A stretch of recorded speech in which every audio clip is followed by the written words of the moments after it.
Good morning, and welcome to the 445 Productive Through Joy Show with your host and your boy, Dr. Michael Datcher. The show airs each weekday morning, hella early AF at 4:45 a.m. here on YouTube's Michael Datcher channel, then 4:45 p.m. on Facebook Live. Today, guys, we're talking about trust. Man, a lot of people have trust issues. It's kind of become a joke in the popular culture context, but for those who deal with these issues, it's not a joke at all. Ain't no joke in your town, as Flavor Flav said. And he wasn't just talking about 911. So thanks for being here. We have a really interesting show planned today. If you're new, you can go to productivethroughjoy.com to see about us. We speak to groups, schools, and organizations about being productive through joy. A really powerful series of workshops and programs designed to help people, of course, enhance their productivity in the oftentimes the corporate or organizational context, but we also have a series of really great programs for individuals trying to do a similar thing. So get my balance here. Yeah. Bam. So look for us and we will holler back at you. If you're new, allow me to say a few words about myself. This is your host and your boy, Dr. Michael Datcher, author of the New York Times bestseller Raising Fences, author of the acclaimed historical novel Americas, author of the Pulitzer Prize nominated Animating Black and Brown Liberation, A Theory of American Literature. I am the board president of a great nonprofit here in LA called The World Stage, which is a really fabulous arts and education nonprofit. My educational background is UC Berkeley as an undergrad, my master's UCLA, and my PhD in English Lit from the University of California at Riverside. Guys, I'm an expert at being productive. I don't say that to brag or boast. I say it because that's what it's true, but people are oftentimes surprised at this level of productivity given how crazy my own personal narrative is. I am the product of a young woman who was assaulted at age 16. As a result of that assault, gave birth to me at age 17 and subsequently gave me up for adoption to an amazing single divorcee when I turned a month old. So at the time, no biological father, no adopted father. Listen, difficult times for the young MD. Yet, as Cool Modi famously said, how you like me now? And I can be this productive and be so through joy. I know many people can, which is what really inspires this show, because I know it's not where you're from, it's where you're about to go. So thanks for joining us here today. So we're talking, guys, about trust, man. This is such an important issue for so many people. Certainly African-American people, all people certainly, but I know for Black professionals, of which I know many because of my various environments that I work and operate in. Well, you think about what it takes for anyone to have high levels of success, which is tough for everyone. I mean, to have success in a very competitive context, I mean, it's just very difficult. And when you toss on the layer of race, I'm talking about it gets super engendered, it gets super complicated. And so many of us have to negotiate a predominantly white institution, the PWI, knowing that the folks who have the power to hire, fire, promote, have very retrograde ideas about Black people. And the difficult part of it, just in this strictly Black context, is Black excellence in particular is really threatening to my experience only to white people. So it's like when either you're too good or you're not good enough. There's the lane is pretty small, which is why we need to own our own businesses. As just a side note, be your own boss. But at times that's not what's happening. Those options at least aren't available today. But we always encourage people to, even if you need to maintain your current job and/or career, you want to at least start the process, even on the side, starting your own business. And so, as we dive into this trust piece, point one is that most of us who deal with trust issues, which we'll get into how that connects to business, it deals with our childhood, as we've been talking about the last 2 weeks. Our children, we must do a better job at protecting our children, right? That's really critical. And many of us are dealing with childhood hurts, pains, and trauma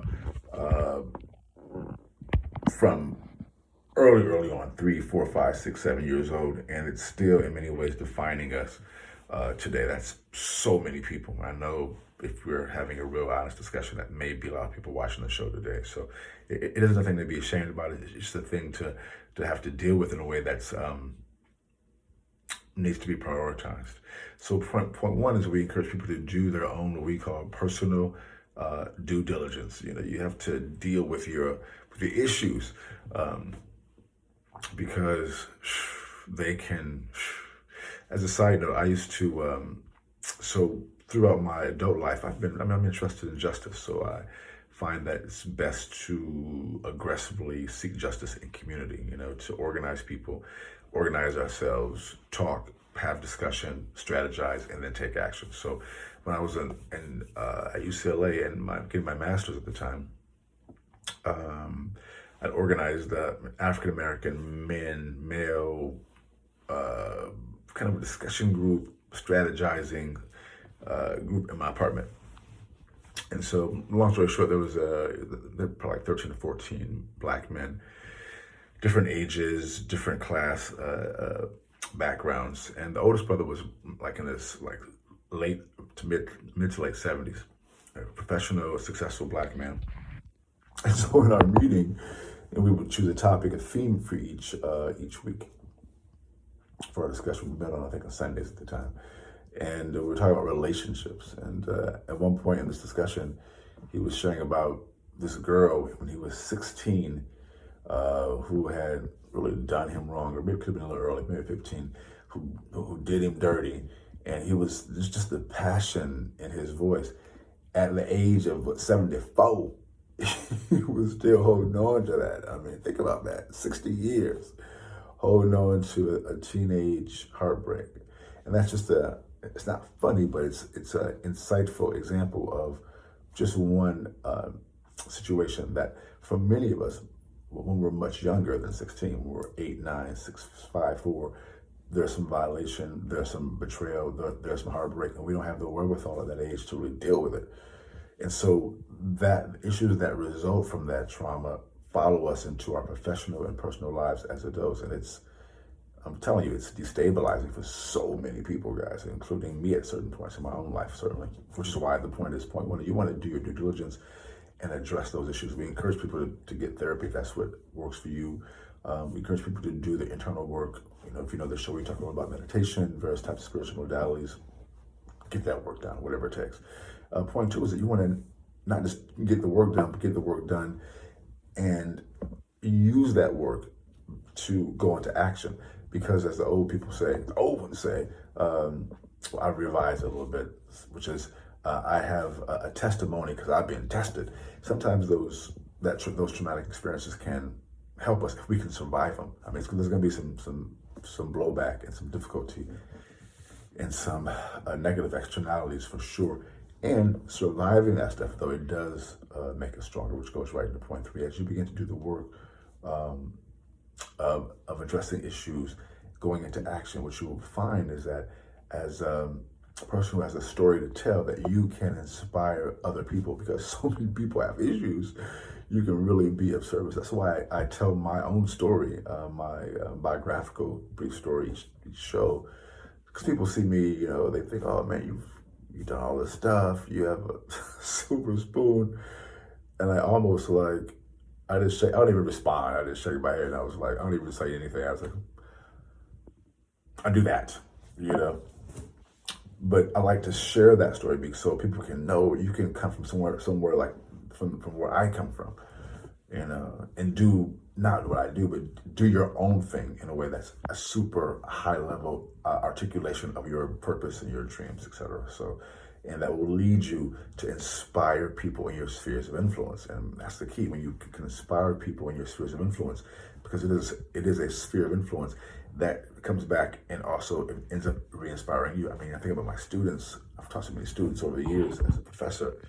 And when they reach out to me, it's always so touching, because, I really take teaching I have various careers, but the teaching, I'll always teach, because that's really important to me to help younger people. Because when I was an undergraduate, my two mentors really powerfully impacted my life. I feel even emotionally even saying it, June Jordan and Barbara Christian, say their names. Oh my God, just the impact they had on my life is very intense. So that's why it is, because of their support of me and belief in me, that I take teaching so seriously.